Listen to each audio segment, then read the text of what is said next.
Hey Maddie, we're making a video for Internet Church. Can you say, "This is Internet Church"? This is Internet Church.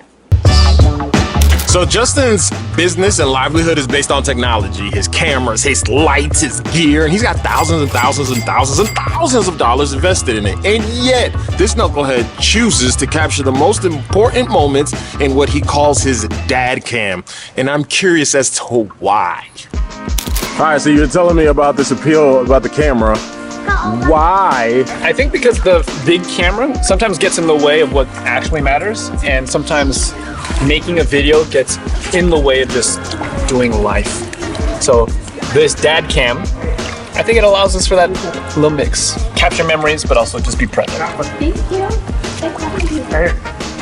So today's Internet Church sermon might look a little different. It's not shot on our normal camera, but on what I'm affectionately calling the dad cam.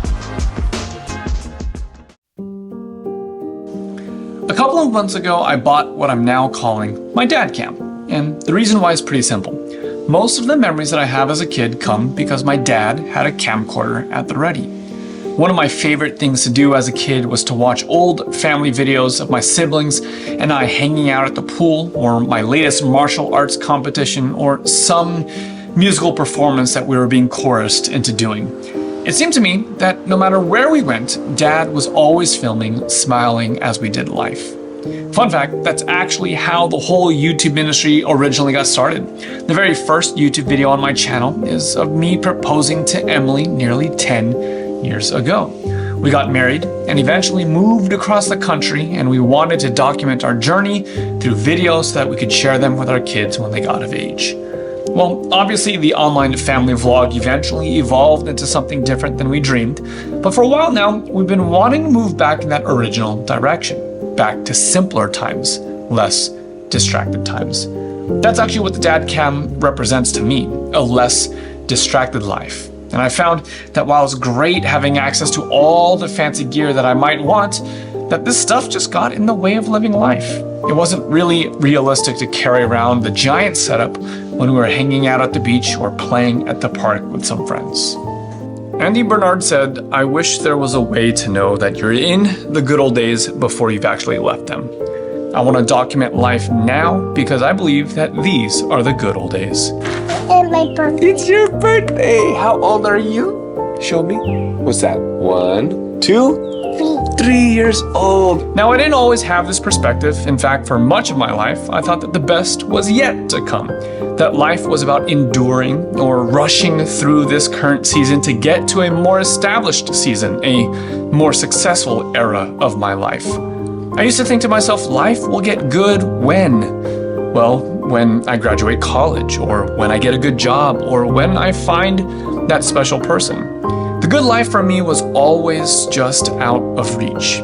Funny enough, I still get these thoughts every once in a while, except now these thoughts sound a little different. Now the voice tells me that life will get better when Maddie can wipe his own butt, or life will get good when we have enough money to finally buy a house, or who knows what else. I'm starting to think that this is a trap. Oh, this is such a comfortable pillow. I love this pillow. Hey, come back here. Where are you going, pillow? You're my pillow. No moving. So back to the dad cam. So much of this past decade has been about making movies that people like to watch. It's about creating narratives that have the ability to grip someone's attention span or provide some entertainment value while challenging them with a thought-provoking question or insight.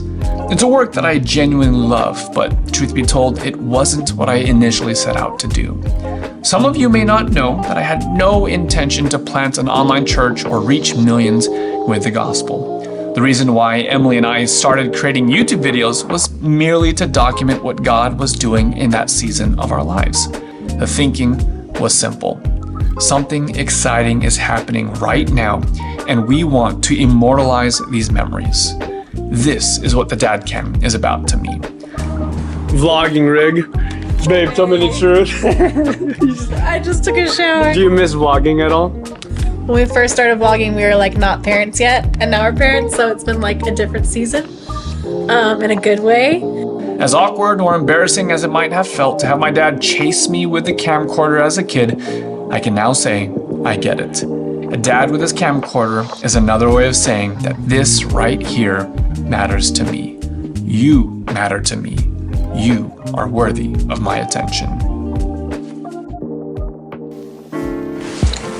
So, if we think of Justin's fancy camera as the theological conceptions about God and all the arguments and things that we could say, and think about his dad cam as that core relationship with us being his children and him being our father, in what ways can we recount his faithfulness in our lives? In what ways could we share with one another the documented history of us being loved as his children and him being our doting, caring father? So in our breakout groups today, it's going to be a little more of a sharing testimony time on the simplicity of us being children who are well loved by a father, a doting, caring father with a dad cam. So in your groups, in what ways would you say that you have seen the dotingness of your father as exemplified in the dad cam? Looking forward to hearing them. What is Jayla doing over there?